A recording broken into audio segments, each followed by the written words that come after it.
Hey, what up everybody? Stevie Breach coming to you over my trip of SummerSlam.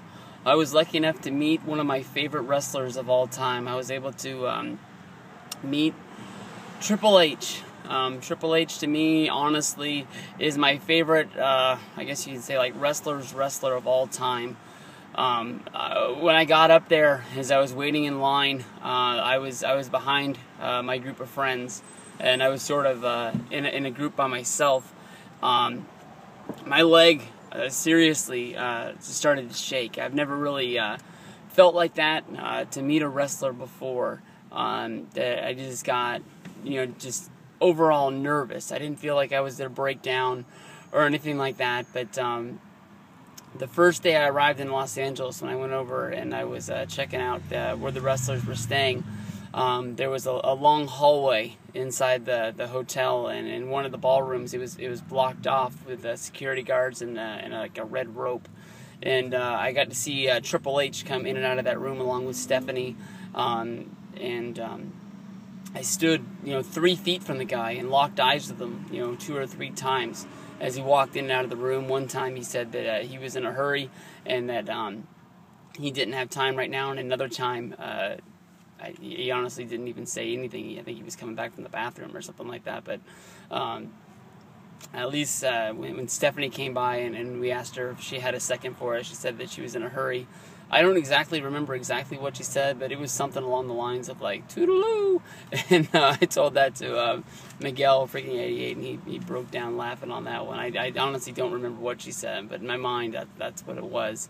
But as I was standing there, I was marking out. I mean, this wasn't even to meet him in access. And I was just like, I'm standing like 2 feet away from Triple H, one of the greatest wrestlers of all time, the guy I've always really looked up to.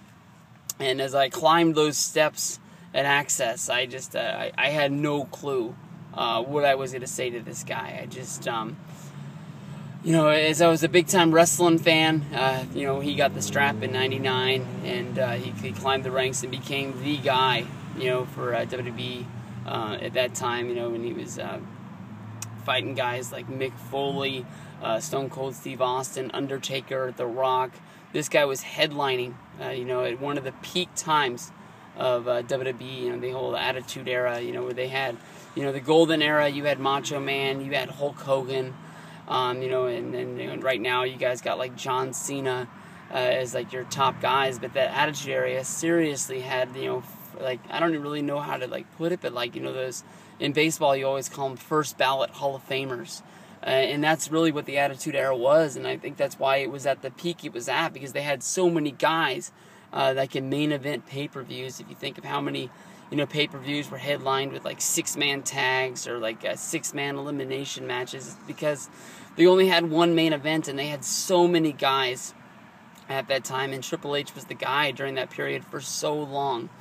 I just I climbed those steps, and I locked eyes with him. I handed him that plaque that I broke open with 20-0 on it. Taker had already signed it, and I was getting Sean and Hunter to complete the deal and make it like the complete package. I'm pretty sure the first time I did it with the 19-0 plaque, I'm pretty sure I was one of the first to do that, and I think people have seen my video and sort of copied the idea, and I think it's one of the best. I helped Miguel bust his, I'm not sure what it was, WrestleMania 25 plaque open for Sean to sign for him and Taker to complete that one.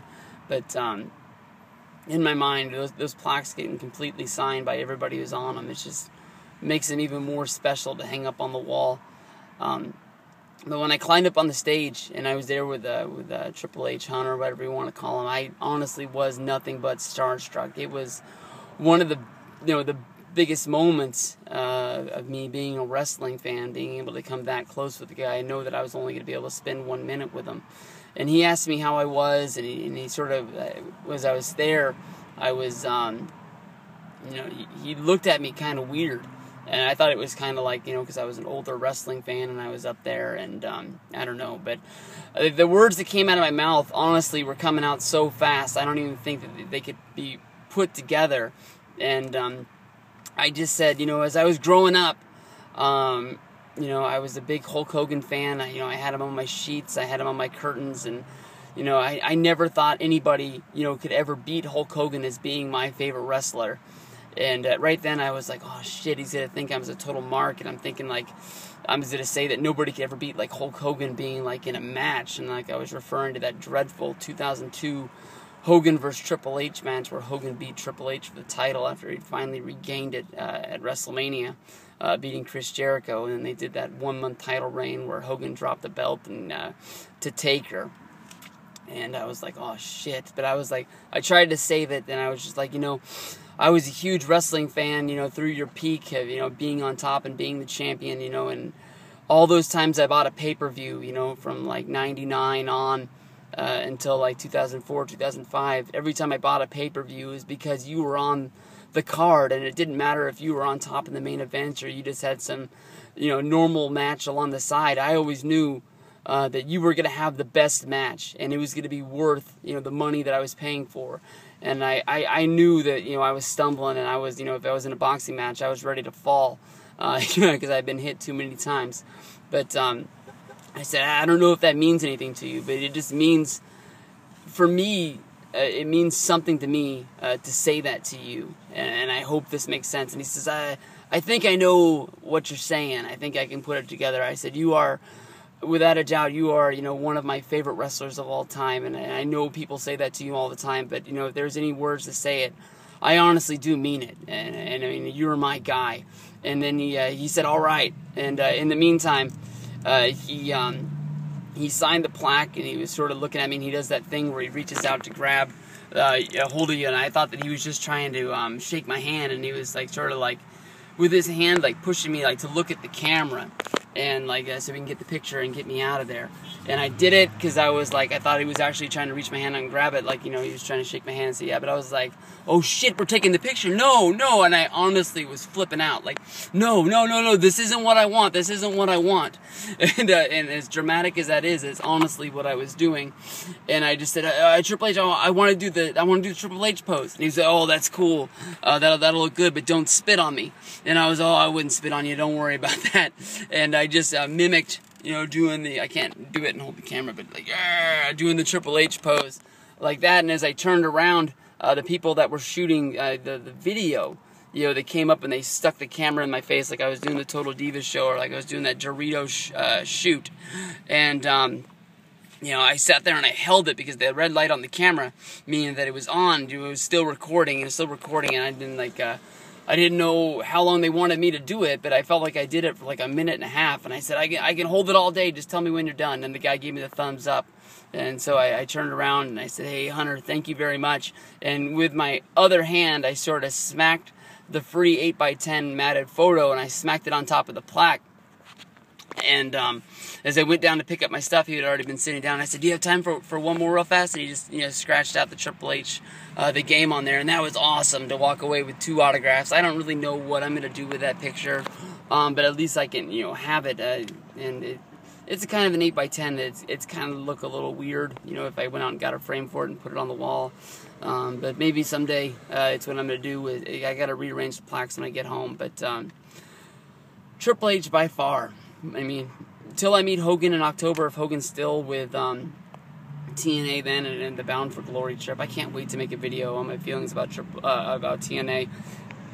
If my video wasn't so long that I made for the SummerSlam Experience video, me and Miguel, he sort of told me the SmackDown, I apologize, he told me the Impact spoilers for Thursday, and it enraged me. It pissed me off. Maybe if I get a chance, I'll watch Impact. Probably won't be tonight because of Monday Night Raw. But if I get a chance to watch that, I'll do the Impact review and give you my feelings on that. But, man, Triple H, meeting him crossed a big name off my list. And I met a lot of guys. I'm going to try to make a video sooner than later about meeting John Cena. I need to make one about my experience meeting Jack Swagger, even if nobody cares about it but me. I can at least get that up. And, I don't know. We'll figure it all out and get it into place.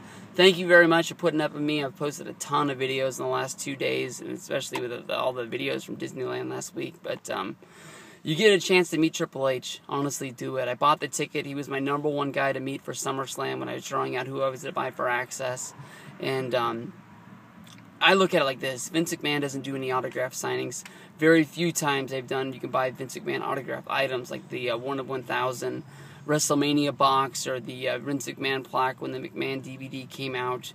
And if you see, you know, how rare that is, you know, I'm sure they're going to put Triple H out there a couple more times, but there's going to come a day when he's not going to have any more time to do these autograph signings, and you're going to run out of time to meet him, and unless you're just in the right place at the right time, you know, I highly recommend, if you love Triple H the way I love Triple H, make sure you get a VIP for him for WrestleMania, or go to SummerSlam next year, and hopefully he's going to be there, because he's just not going to be around forever. So thank you very much, guys. Have a good day. I'm going to go get a burrito from the burrito shop across the street.